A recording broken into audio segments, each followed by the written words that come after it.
All right, looks like it's in progress. So we had the, hi everybody. Sorry, came a little bit late.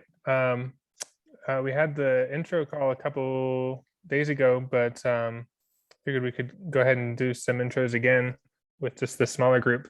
And I'll go ahead and kick things off. I am the newbie among the mentors, Rob, pronouns he, him, and I work at 1Password with Tanner, one of our other mentors. And let's see, I'm in Colorado, near Denver.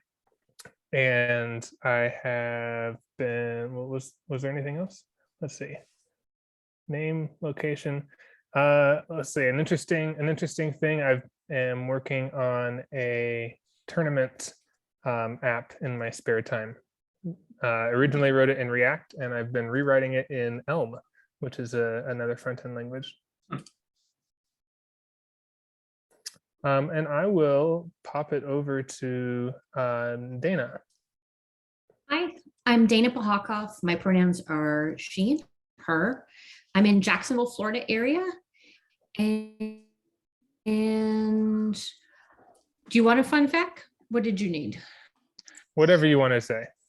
I guess to introduce myself, I have a, you got it. I have an 11-year-old, and this is my project assessment week at Flatiron Boot Camp. So it is a big week for me. It's really great to meet everybody. That's exciting. Mm-hmm.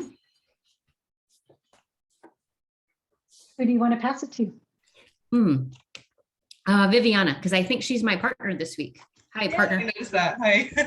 Yeah, I'm Viviana. My pronouns are she, her. I'm from Tulare, California. And then like a little fact. I went to school for like UX UI design. So I went to school in San Diego. I think someone said they're from San Diego. I forgot. Yeah, that's cool. And then yeah, I guess I'll pass it to Tanner then. Cool. Hi, my name is Tanner. Pronouns are he, him. I'm from San Diego, California. I also work at 1Password with Rob, like he had mentioned. I am his favorite coworker. Outside of that, I play a lot of video games, and I hang out with my dog, and I throw the frisbee for her regularly, a few times a week at the park. And I loiter in coffee shops. It's basically what my life looks like. I will pass it over to Andrew. Why not Andrew? Yeah, why not, Andrew? Cool, yeah. Thanks. Hi, everybody. I think I've met most of you. Andrew Hedges, my pronouns are he, him. I'm in Portland, Oregon, where it's sunny today, which is weird, but I'll take it. Let's see. So by day, I am an engineering manager at Zapier, which is a workflow automation company, fully remote company. It's a lot of fun. And then I'm also the founder of Collab Lab.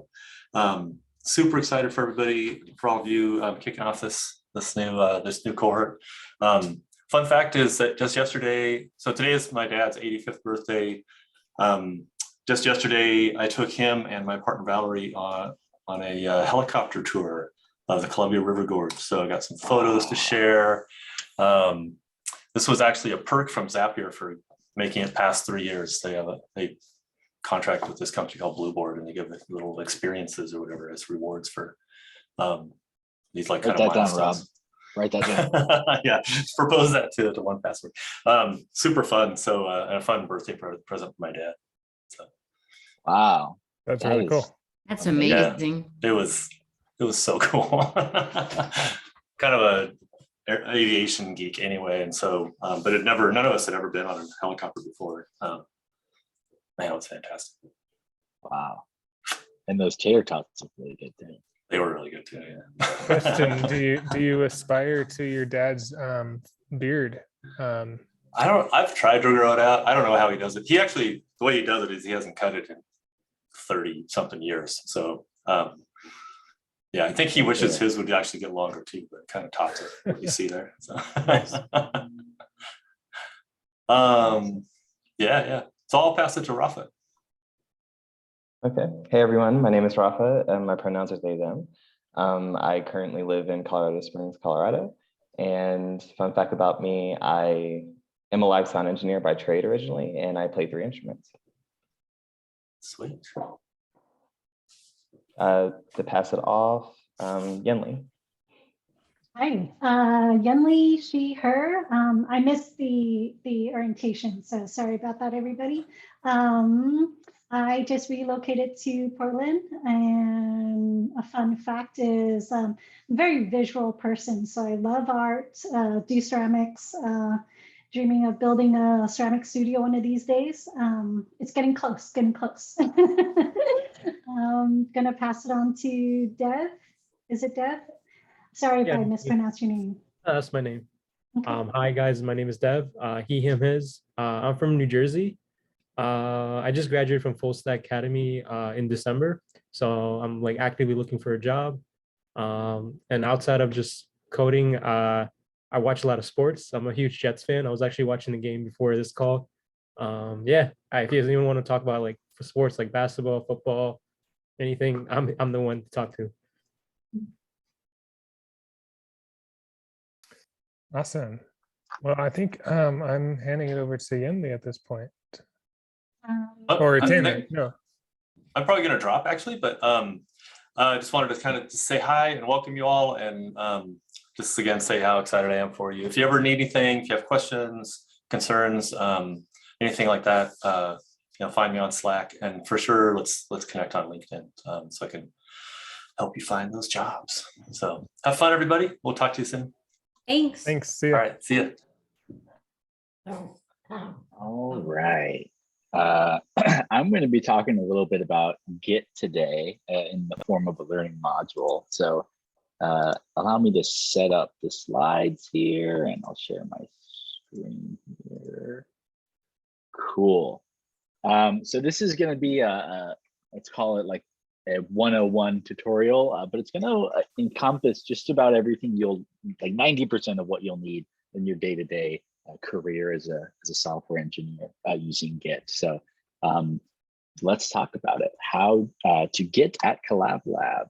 And my keyboard, there it goes. Okay. So what we're going to be covering. One, Git is a version control system. And so there's a lot of ways that we can track changes and choose not to track some changes, etc. And so these are some terms that we're going to be going over.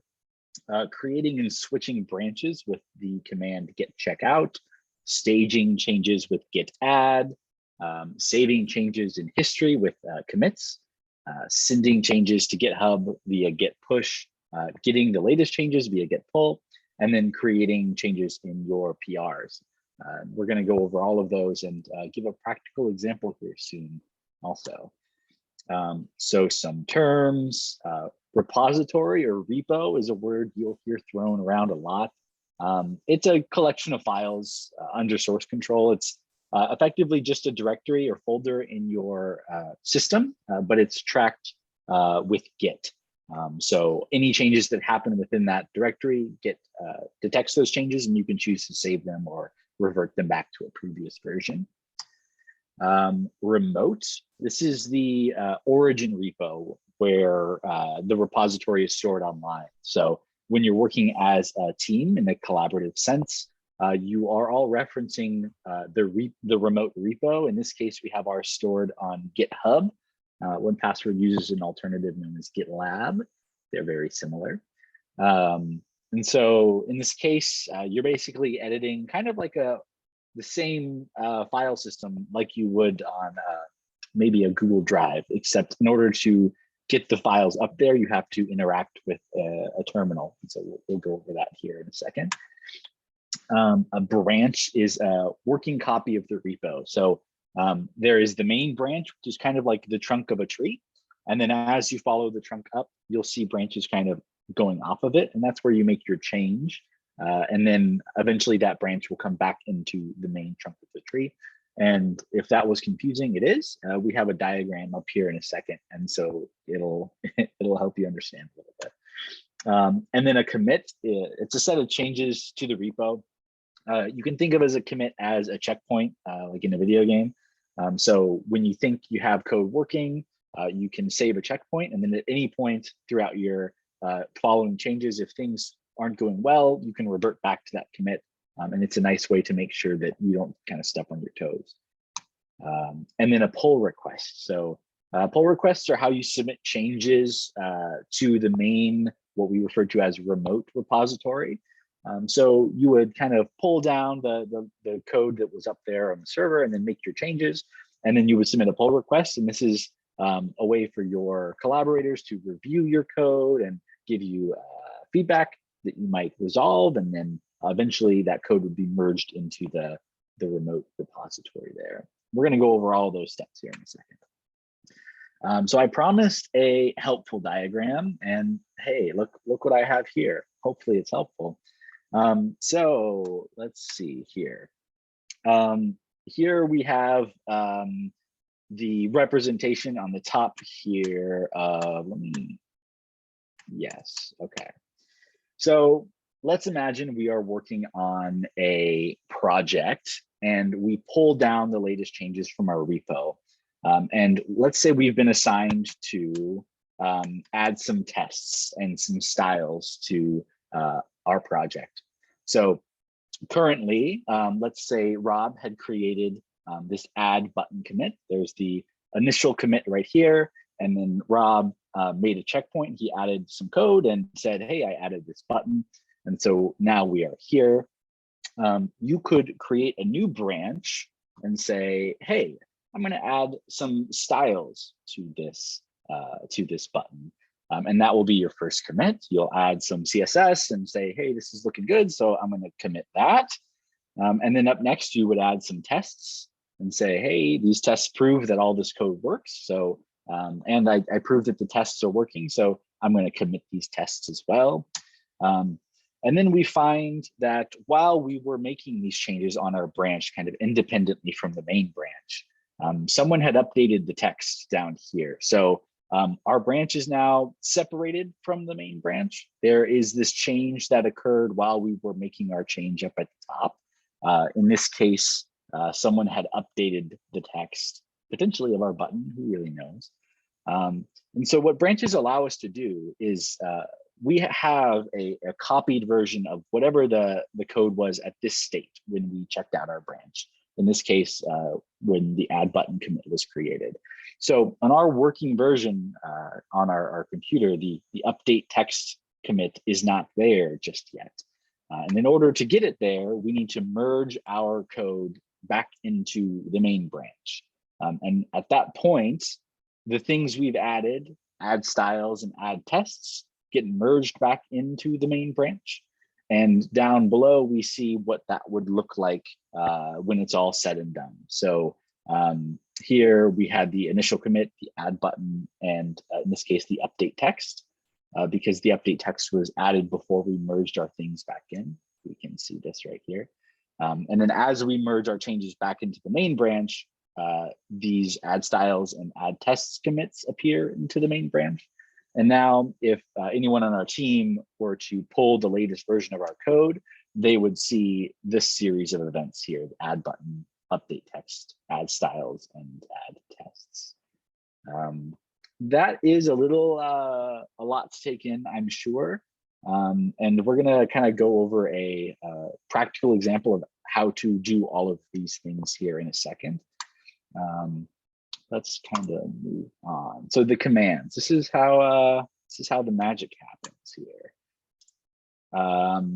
Branching. So when we referred to back here at this point, when we created a branch off of main, you do so with the following command, branching.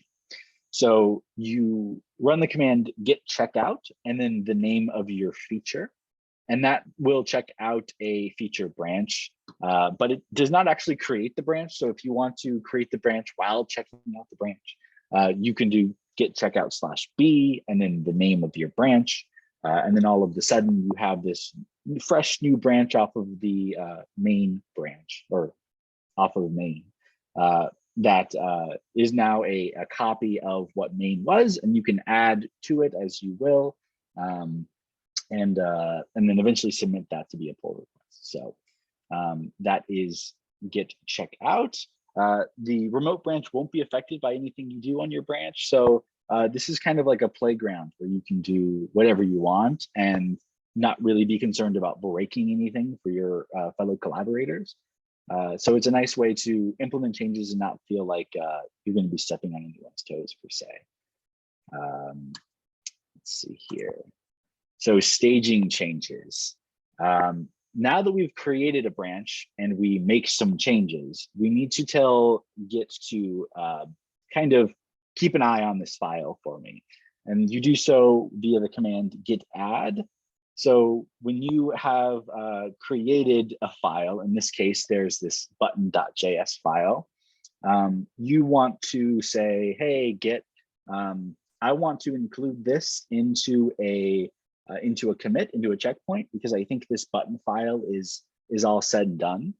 And so you would say git add and add this to what's known as a staging point. So before you actually create the commit, there's this point in which you are staging files to say, hey, like these are everything that I want to be included in the commit prior to actually making the commit itself.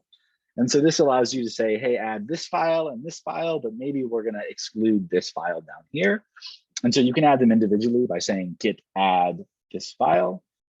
Alternatively, you can do git add -a, or I like to do git add dot, like everything in this directory, but to each their own.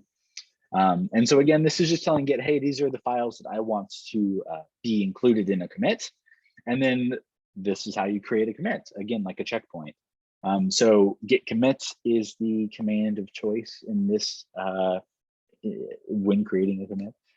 It takes the stage changes and commits them to Git. So this creates a saved record of the changes in the code base, again, kind of like a checkpoint in a video game. And so the base command is git commit. You can add a message here by saying git commit -m and then in quotations, the name of your message. And this allows you to say kind of what you did in between the last checkpoint and this checkpoint. If we bring it all the way back here, add button, add styles, add tests, those are kind of Git messages. And they allow you to kind of communicate to yourself and your team what happened between those stages. That way in the future, if you ever need to revert back, you can say, hey, like I know my code was working when I added the button. I'm gonna go find that commit and revert everything back to that point. Yes. And then there's a bunch of different arguments you can do here. So stages any tracked files to the commit. So this is kind of skipping over the git add stage. You can use this -a flag and just commit everything that you've changed thus far, etc., etc. Now uploading changes. So now we have a bunch of changes in our branched repository. And we've made a couple commits or checkpoints. And now we want to push this up to the remote repository. And this allows us to share code with others. So right now, all the changes we've made, they're on our computer locally. But in order to work with a team in a remote environment, we need to get the code we wrote onto their machine. And we do so by pushing the code up to a repository. And so we do so by saying git push. And then you can, you say origin, which is, again, we covered the term origin way back here.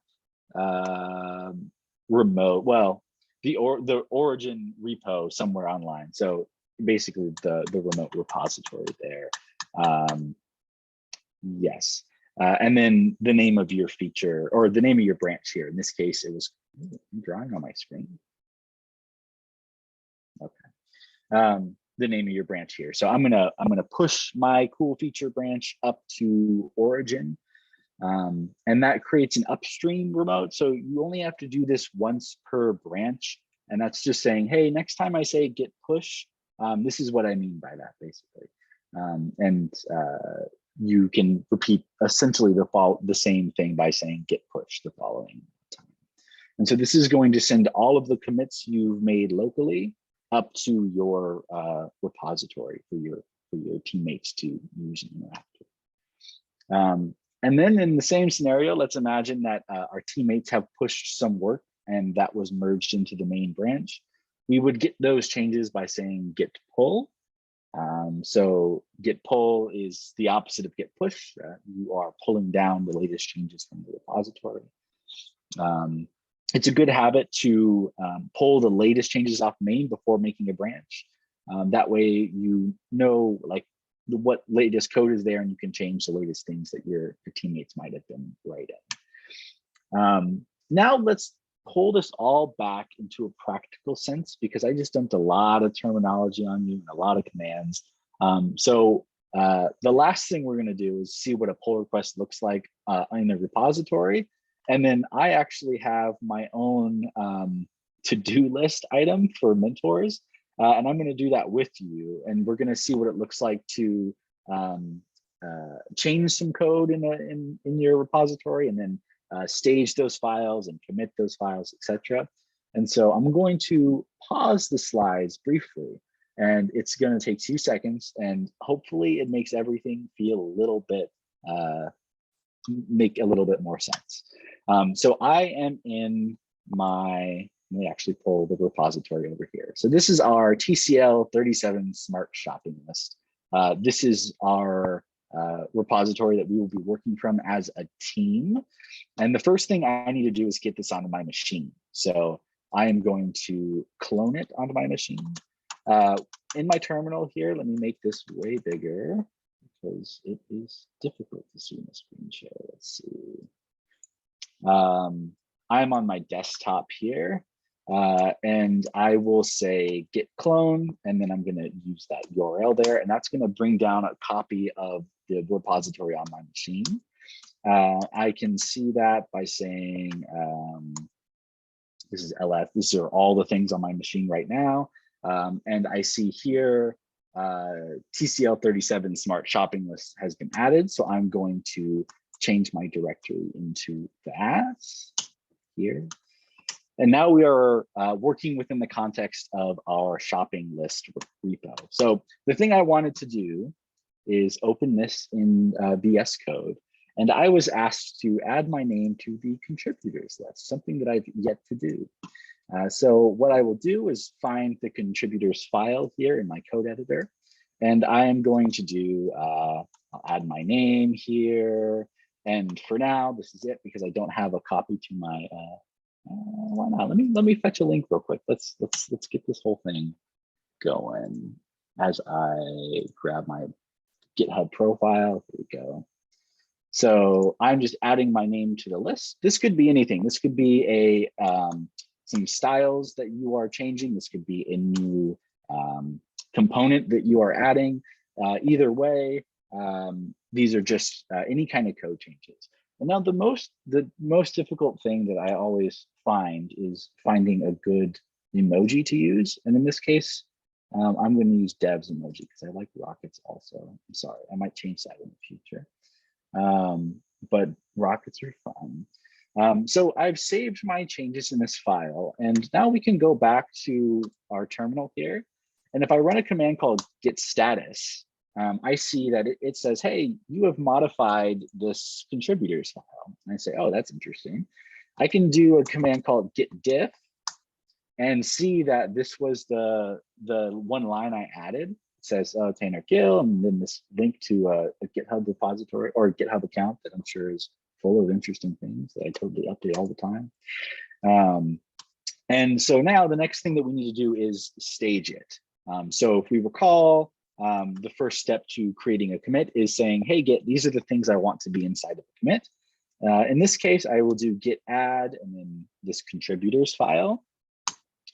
And if we do git status again, we see that it went from this red thing here and it says, hey, this is not staged for a commit. And now the new message here says, hey, these are the changes that are staged for a commit. So now it's green versus red. And I will create a commit called added Tanner to the contributors file. Let's do contributors empty, right? And now I have created a commit. So if I use the command git log now, we see that the latest commit here is added Tanner to the contributors file. And just before that, I see Rob had added himself to the mentor list as well. And he beat me to the punch by about 4 days. We see that mine was created on the 9th and it's the 5th. So he's always been so quick. I don't know how he does it. So now the one thing I forgot to do, I made a fatal mistake actually. And maybe if you were paying attention, you caught it. But I actually committed on the main branch instead of creating my own branch. A fatal mistake. So what I'm going to do is I'm going to reset that like it never happened. I use this command called git reset head, which says, hey, that last commit, let's act like that never happened. And now we see that this file is no longer committed. And what I do want to do is I want to check out a branch and say, hey, I'm going to add a feature here and say Tanner can contribute. That's going to be the name of my branch. And here I will repeat the same message that I had before and now commit my change. And if we do git log again, we see that, that my commit is there again. So what you should do whenever you make a change, instead of committing on main, you should create a new branch and then commit there instead. And so now my goal is to get the commit I made onto the repository. Actually, my goal is to not let my laptop die. Let me accomplish that goal first. Let me just grab my handy dandy charger. So now I need to get the code that has been sitting on my machine, and I need to get it up onto the shared GitHub repository. And so to do that, I use the command git push. And if I try to just do git push, it says, hey, like, I don't know where you're trying to push to. And so in order to tell it where to push to, we need to set the upstream to origin, which in this case it knows is our GitHub repository. And then we just need to specify the branch that we're talking about. So in this case, the name of my branch follows the name of origin. And now there we go. Now I've pushed my changes all the way up. And here on GitLab in our repository, I now see this new message that says, Tanner can contribute had recently pushed changes less than a minute ago. And I can say, hey, I want to compare and create a pull request. And then all of a sudden here, I see my changes here. I should fill out this pull request template, which I won't bother necessarily doing right now. Instead, I'm just going to click the create pull request button for the sake of time. And now at any point, even if you wanted right now to go check out our repository, you could come over here to the pull requests tab. And throughout our time together, while we put together this project, you will see your collaborators pushing up code and creating MRs for the issues you've been assigned. And this is the place you would go and see. You could go to files changed and see all the components they've added. You could come in here and say, you know, you've got a cool name, man. You can say whatever you want. Generally, it would be a meaningful comment. In this case, I'm kind of just hyping myself up a little bit. But you could say, you know, maybe this component could be called this, or hey, like this class name could be more descriptive. There's a lot of different ways you can offer feedback that isn't just hyping yourself up. And so that's kind of the flow of how you add things and push things, etc. I'm sure that was a lot to take in, and trust that the internet is always there when you forget what commands need to happen. And of course, the mentors are always here too to kind of walk you through until it becomes a second nature, which I promise you it will one day. Now that the tremendous detour of ours has been finished, and I managed to check off my to-do list item during another to-do list item, which is just remarkable, I am going to continue where we left off. We talked about creating a pull request. So now let's talk about every developer's nightmare, which is merge conflicts. Now this happens when two people have created changes in the same place. And when you're going to merge one branch into another branch, Git doesn't really know what to do, because they see, well, you know, Tanner changed this and Rob changed this, but I don't really know what is right under these circumstances. The first thing you need to do is take a deep breath. because usually it's scarier than it seems. Sometimes it's just as scary as it seems, and that's the worst day you'll ever have. So this is caused when Git can't figure out how to resolve changes to the same branch. Like I said, Git will need to know what changes should be saved to that file. So it's now your turn to tell it exactly what needs to say and what can go. And then there is a helpful guide linked here, which I will take the time to share in our Zoom chat for the sake of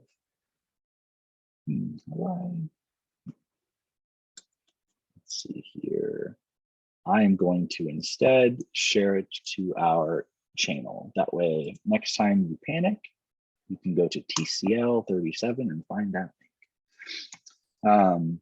So this is a fun way, and it kind of dives into the details of resolving a merge conflict written by our very own Stacy. In this case, though, let's see. Ooh, press the wrong button. Pressing all the buttons. None of them are doing anything. Okay. Let's just go over this then, because I don't want to leave you hanging on merge conflicts, because they are just as scary as they seem. Let's see. I seem to have lost the link myself. Here we go. So let's see. From the context of this post, we're talking about merge conflicts. The first thing you might want to do is merge Maine into your branch. In this case, she encourages you to use the rebase command. This alone is actually a subject of intense debate. And in fact, I've gotten into yelling matches over it. Not really, but in my head, I'm okay. You can either do git rebase or use the command git merge. Both of those has their pros and cons. So potentially in your free time, look up the differences between the two and form your own opinion, perhaps. In this case, she has rebased Maine, origin Maine. Merge all the fresh new code into your feature branch locally. Right, so you're saying in this case, you've checked out your feature branch and you want to say, hey, I want to merge all the latest changes of Maine into my branch. And in this case, you can do git status, which again kind of tells you what's happening on your branch. And then from there, fix. I kind of wish that this had screenshots. Good code.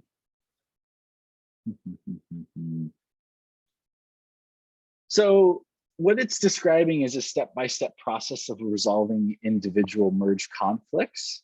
I think screenshots would be helpful, and potentially we can get some. But in this case, within your code editor, you would see something like this, and it says you can click accept current change, and that would accept anything within this green block here. You can say accept incoming change, and that would accept the changes here and get rid of these ones up here.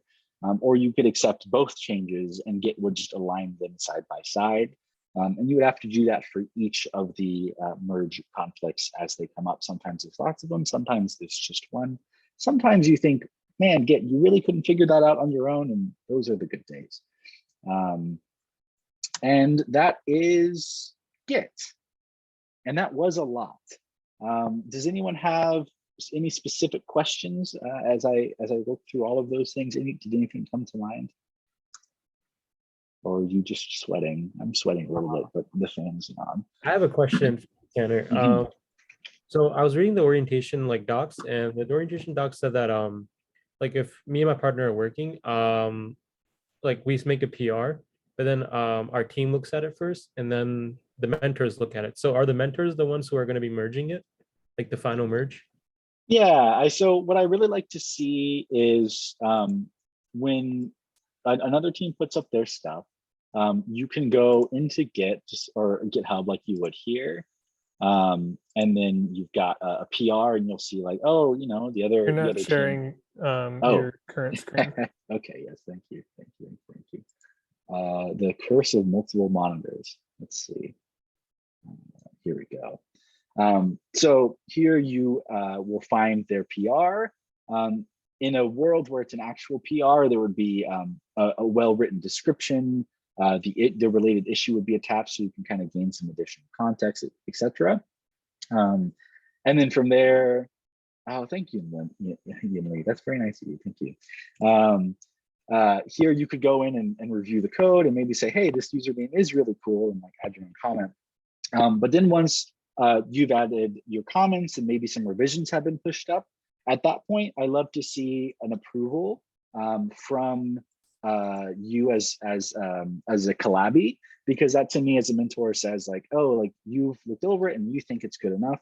But then at that point, you would ping one of us mentors, and then we would come take a look, approve it additionally, and then then merge it in from there. But the approval to me means a lot, because it means that you took the time to review it and then you think it's good.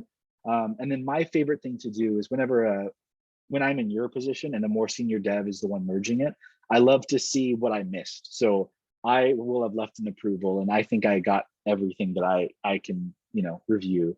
And then I go in and see like, oh, this person left like these 3 comments that I missed. Like, that's really interesting. And then that kind of helps me improve my reviews in the future from there. Did I understand correctly that our teammates approve it, then the mentor team approves it, and the mentor team pushes it? Is that correct? Yes, we then merge it into Maine. Who merges it? The mentors would merge it. Okay, thank you. I just wanted to make sure I didn't miss a step. No, good clarification. Yeah, cool. Any other questions? I do want to inject a little bit in there before Dev's question. So in the beginning, I think the mentors will merge it for you, but we want to get to a point where by the time that we get to near like the end of our cohort, that you feel confident enough to merge your own PRs. So that's like our end goal, if that helps. Yeah, because by the last 2 weeks, there'll be you'll be empowered to create your own stories, tickets, PRs, you review each other, and then you can merge it in that sense. Dev, you have a question? Yeah, that actually clarifies a lot too. One more question. Is the orientation thing, the doc got me a little bit confused about one thing. It was that so like week 1, I'm partnered with Rafa, for example. So me and Rafa would like we first cloned it like you did, and then we would so you gotta explain like what we have to do. Like, do we have to create our own branches? Like me and Rafa would create our own local branches and then merge them both. I mean, then make a PR for both. So yeah, what I would do in your situation, I'm still sharing my screen, right? You can see my terminal, okay? Yeah. So I would do something like I would create a new branch, maybe called Dev Rafa, and then like the issue number or something like that. And then from there, we usually encourage something called paired programming, if you're familiar. And I think we're going to talk about it a little bit. But ideally, you both can find a time where you're one person sharing their screen and the other person is kind of watching the person code. And we'll dive into the details of paired programming eventually. But your goal then is to kind of push this up. And then at that point, at any time you create things or commit things and push things, say, Dev, you were making the changes, then Rafa could pull them down and you're both kind of working on the same branch. And then when it comes to when it comes time to create a PR, you both can kind of push up all your changes onto the same branch and then create a PR for the single branch there. That way, say like I'm you, Dev, and I'm coding away, I'm sharing my screen.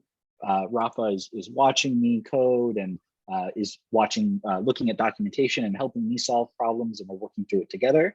Then like I'm tired, I need a break from coding, so I'm going to push up my changes, and then I'm going to ask Rafa to share their screen and start coding. And I'm now Dev, and I'm going to be looking at the documentation, etc. And you kind of play that dance together until the issue is finished. And then at that point, you push everything up, you create a PR, and then you go ask your teammates to review it for you, and we kind of continue from there. Does that answer your question? Yeah, this is totally like what we did at boot camp at Full Stack. We did pair programming, and yeah, so we work off one local branch, and then we just push and pull and stuff. Yeah, Got it. yeah, yeah. Okay. That's awesome. Got it. Cool. Does anyone else have questions before we move on? Okay.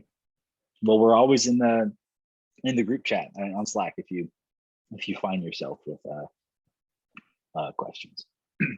And then in that case, let's see here.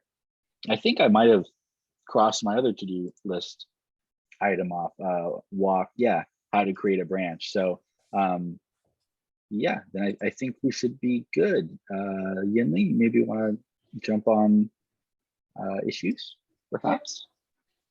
Let me share screen. Okay, so we are going to go over the issues and see if you have any questions, and then I'll see which one of you want to pick up, which pair wants to pick up which issue.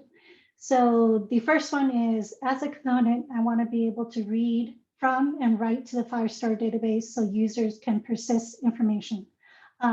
So AC right here stands for acceptance criteria.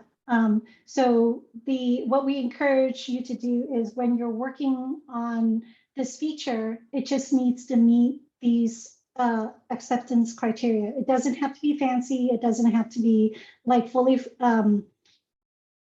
functional. Like you don't have to build the whole app right away. So here is this is a foundation for building on top of the app. So you want to add the Firebase dependency into your library, and then you want to make changes to the Firestore database and update the data in the app.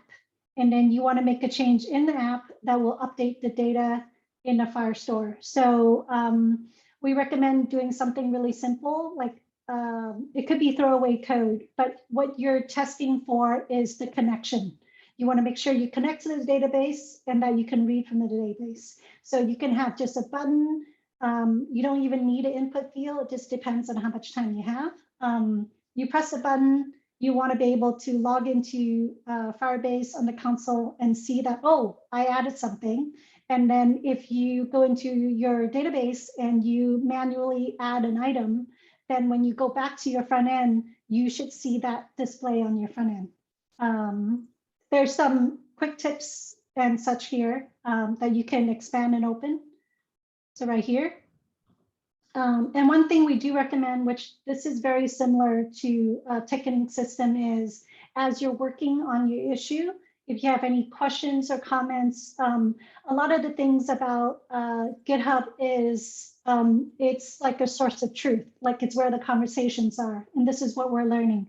So if you need to leave notes and comments to yourself or any resources, it helps your teammates later on, like the other pair, when they work on a ticket that involves Firebase, they can come back to this issue and understand like, oh, okay, so this is what the other team does.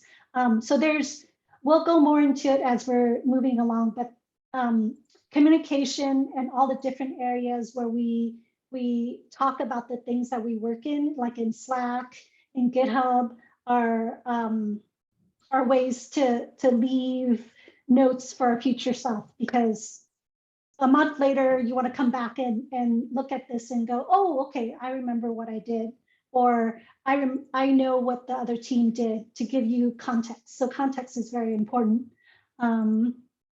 Any questions about this issue? Anything not clear? You can also ask later too.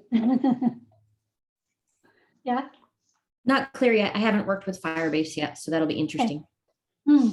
Yeah, so there are some notes in here. There's a quick start guide, documentation. This is also the other exercise, right? As engineers, we are often asked to do things and that we don't know anything of. It never changed. Even now, after so many years, there's a lot of things I don't know. So then reading docs, Google is your best friend. And then reaching out to community and asking others in how they do things. It's also a good way to learn. And then if there's no questions, I'll move on to number 2. Okay, so issue number 2 is, as a user, I want to be able to navigate between the list view and the add an item view so that the interface is clearly delineated between viewing and adding. So the acceptance criteria is we're recommending you install React Router DOM package to do the routing. And then you can create links are present and persistent at the bottom of the app. So right now we're focused on functionality. It doesn't, you can put whatever CSS stuff you want, but we recommend keeping it to the minimum to focus on functionality and just, we're here to practice the communication part, the pairing and working together and the reviewing PRs. So then you want to add 2 links at the bottom, which is list view and add an item view. When you click on each one, you want to be able to see that you're currently on that view. So it could be a simple message as in you're looking at list view, just to give yourself a sense of what's being displayed, like placeholder stuff. And then whichever view is selected, the corresponding link should display in bold text. So you want to visually let the other person, let the user know where you're at. And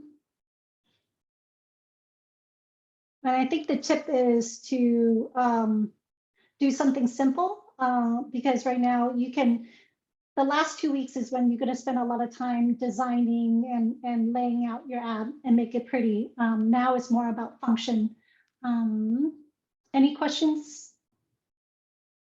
So for clarification, is the list view and the add an item view going to be separate components that we're adding to the main app component?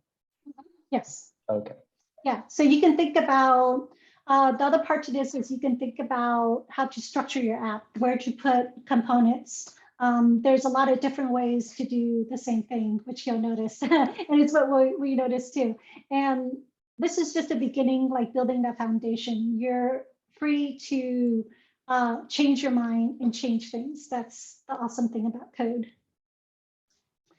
Okay, any questions? I have a question. Sure. So then we're not gonna like follow one standard of what the file structure should look like just yet. We're gonna just see how it goes, or so I know some people having folders for like their components, people don't. I think that's a team decision. So one other thing I want to recommend. So I've mentored. This is like my 3rd cohort, or yeah, 3rd cohort. So one thing I recommend is, even though we recommend like you work on pairs, definitely like nothing is stopping your team to self-organize and get together and have these discussions, these architectural discussions. This is common in engineering, right? Like you may have a task and the other team may have a certain task, but sometimes certain decision needs to be made together. So definitely like if you come across somewhere where it's like, okay, we should think about how we want to structure our code, then schedule time, have all 4 of you together who, and talk about it and decide as a team what you want to do.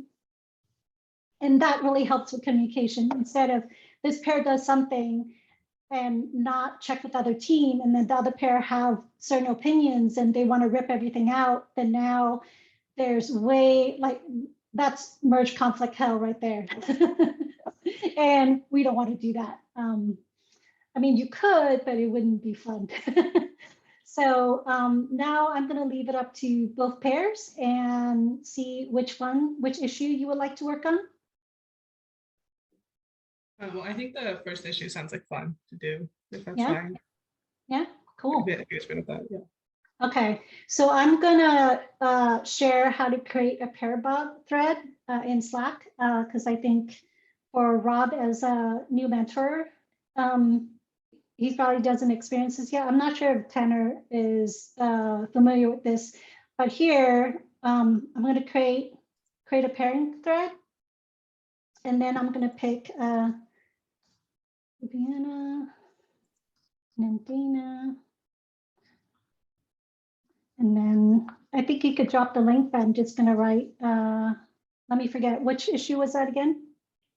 The first one. One, okay. So then now this creates a thread, and we encourage you to work in this thread, like all the discussions that you had, so that everything is contained in a thread, and us mentors will pop in occasionally to see how you're doing and to see if you have questions. It's to keep the noise down, but it also keeps the context of working on this issue all in one place, so that you can come back and like 2 weeks later, oh, okay, this is the things that we were struggling with. These are the things that we made decisions on. And the other team is also welcome to pop in and see, oh, that's what the team is working on. There's many different ways of working. So I'm gonna just allude to that and give you more context later on. Okay, so I will create the other pair later, just in the interest of time, and also assign these things on GitHub later too, because I always end up assigning it wrong to people every time. I don't know, it's the interface. One thing that I want to highlight and repeat is that we're working towards a weekly cadence here. That's what you're learning. It's about the communication and how we work and how teams be efficient. So we do recommend that the two pairs to try to schedule time to work on the issue at the beginning of the week. So when you front load your week, you can work on your issue, create a draft PR, and spend about half an hour on the task. And if you feel like you're stuck after half an hour, then ask for help. Don't invest like an hour, 2 hours, 5 hours being stuck. I think the lesson in working this is when to know you're stuck in a rabbit hole and when to pop out and ask for help. It's pretty common. I do the same thing. I have spent like a day or two on something where I'm missing a context in something. And by just popping out and saying, hey, what am I forgetting? Can someone help me? It's an extra pair of eyes. And that usually helps unstuck you pretty quickly. And here we want to focus on doing the pair reviews, right? And getting the reviews are important, the code reviews, because you don't want to submit your PR on like Saturday, where you don't get a chance for people to review your code and give you suggestions or just feedback. Like we want to aim for feedback.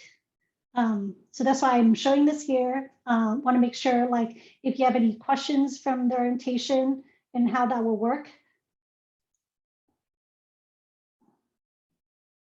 Yeah. I feel like sometimes I'm talking too fast, so. No, that was all good information. Yeah, so Yeah, far so good. We work with each other to determine, you know, when we meet and do the pair programming and front load the week so that we have time for feedback. Is that correct? Mm-hmm. Yep. Okay. You want to give the review process takes time, especially for all of us who have life obligations, work obligations, right? So working async is getting your stuff done and then making sure to give it to the person so they have time to review. And when you're working async, just because you add someone to the code review, it doesn't mean they can look at it right away, right? So factor in the time that you're busy, other people are busy, they need to review your code. And sometimes depending on what the PR is like, we try to keep it small, but some tasks and features are really complicated. And the way to review a PR is to pull down the code and run it locally, click around, make sure everything meets the acceptance criteria. And then you can approve the PR. So that takes time. So factor that in as you're working. Yeah. Just to echo, this really mimics, like, at least for me, real world job day to day. Other people do have other responsibilities that are reviewing your code, like they have their own things that they're working on. And so code review typically takes, for us, about as long as, or maybe sometimes longer than it actually took to write the code. it's just a lot of back and forth and having to get back with people. So you don't want to, kind of forget that time is gonna be a factor. Mhm. Especially when you're working with time zones and meeting schedules, it can very quickly take a while. Yeah. And then also, I want to say here is we're here to learn. So make all those mistakes here. You don't want to do it in your first job. I mean, ideally, You you will. want. You also will. Yeah, that's true. That's true. Well, that's okay you want too. to. Yeah, you want a job that welcomes you making mistakes, right? But here is where you make all the deadly mistakes and learn from it. So this is a cadence that we want to encourage, but it's not the end of the world if we don't hit this. So I want to put that there because we want you to be able to do this program in the 5 hours a week and not spend like 20 or 30 hours kind of thing. Okay, so I'm done with my spiel. I just wanted to also questions? echo something that Yanli said earlier about communication. So often I have like these conversations with myself in my head about the thing that I'm working on and how I'm going to tackle it and making decisions about this and that. And I often forget to write down something that communicates all of that to other people, and specifically the things that I actually went with and why I went with those things. And so if I don't write them down, then they'll usually come up as questions in the code review. And so the more that you can write either in the code as a comment or in your PR when you put it up or in the issue as you're going through it, then the more context is there, not only even for the code review at the time, but like Ainley was saying, when you come back to it in the future, and you're looking like, oh, that's what was going on. One thing I do want to encourage is working in the open. So draft PRs, when you're doing a draft PR and you do a self-review on your code review before it gets to the reviewer, a lot of that stuff you can put in context, which helps the reviewer review your code. Like if I can review your code in 15 minutes, it's highly likely that I'm going to come back and review your code. But if somebody else who gives me PRs that are not much context in anything, then I tend to feel like, oh no, now I need to set up a lot of time just to review this person's PR. So those are things to think about as you're working on your issue and creating PRs.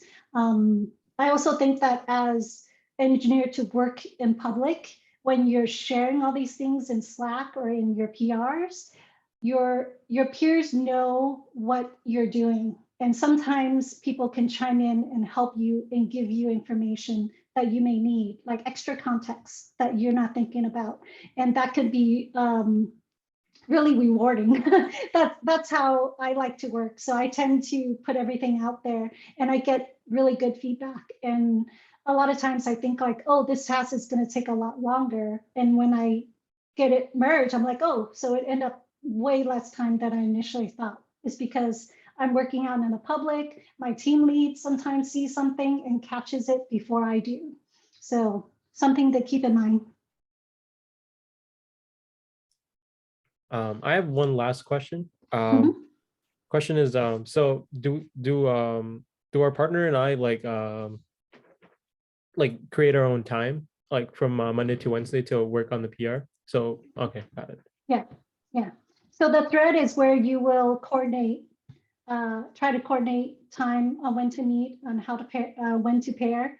I'll be hosting office hours this week, so I'll throw out a poll to see what time people are available, and then schedule time for any questions.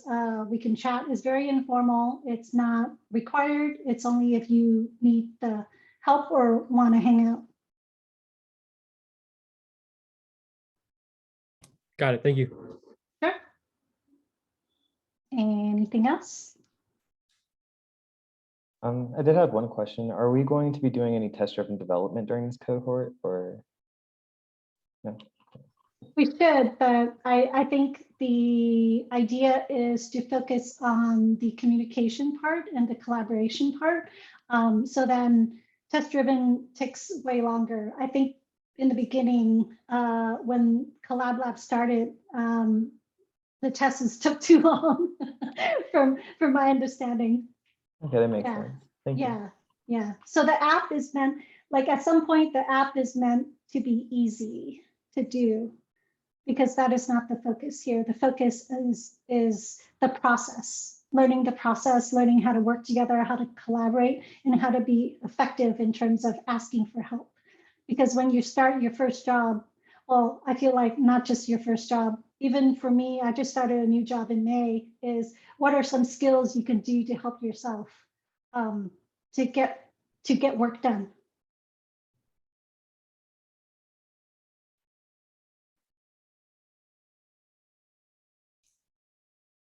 I'm super excited. So if we have questions, we reach out in Slack. Yep. Loudly is Yes. what I hear. Yes. Does Very that mean encouraged. visibly? Okay. Yes. Yes. Sure. Okay. Yeah, Definitely. the more, I think it's fair to say, the more conversations that happen in public, the better. So that way people can chime in with their opinions. And so almost treat that public channel as a DM like you might. And then people can, share their thoughts and opinions on different things. And it ends up being a better team by the end of the cohort. Yeah. Cool. Are all these weekly syncs asyncs are they recorded? Yes. Recorded. Okay. Yeah, recorded and will be uploaded to YouTube because the Collab Lab really encourages transparency. And also, if you wanted to share these with future employers, like, hey, this is how I work, then you can send a link and share with that. If you feel that you don't want to be shared publicly, then we can unlist the video because there is a privacy. So if there is a concern, please let me know. Because unfortunately, I think one of our past cohorts, one of the Collabbies have like personal issues of not wanting to be public. Sounds good. I like the idea though. Yeah, we want to That's give cool you. too. Yeah, we want to give you a 'cause- lot of context or things that you can share so that people see how you work, how you communicate, and it makes you more hireable, if that makes sense. And throughout the project too, you'll be demoing your projects and stuff, and that's like really good stuff, videos to have, of showing what you did that week, etc. That'll definitely be useful. Yeah, definitely. I like how you guys are recording it too. Another aspect is like you can kind of go back and like see like what we learned, like what you guys are teaching us and stuff. So I definitely like that.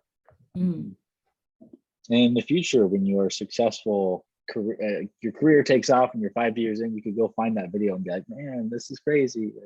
I shared that video that one time. So Definitely. Cool. Well, welcome everybody. Really excited. Yeah, excited to see what happens this week. cool. Happy coding. Yep. Thank you so much for the presentation. Yeah, this is a great experience. Thank you, everybody. Thanks, I'm Jen. excited. For I'm sure. looking forward to it. Me All too. right. All right. See you on Slack. See ya. See ya. Bye.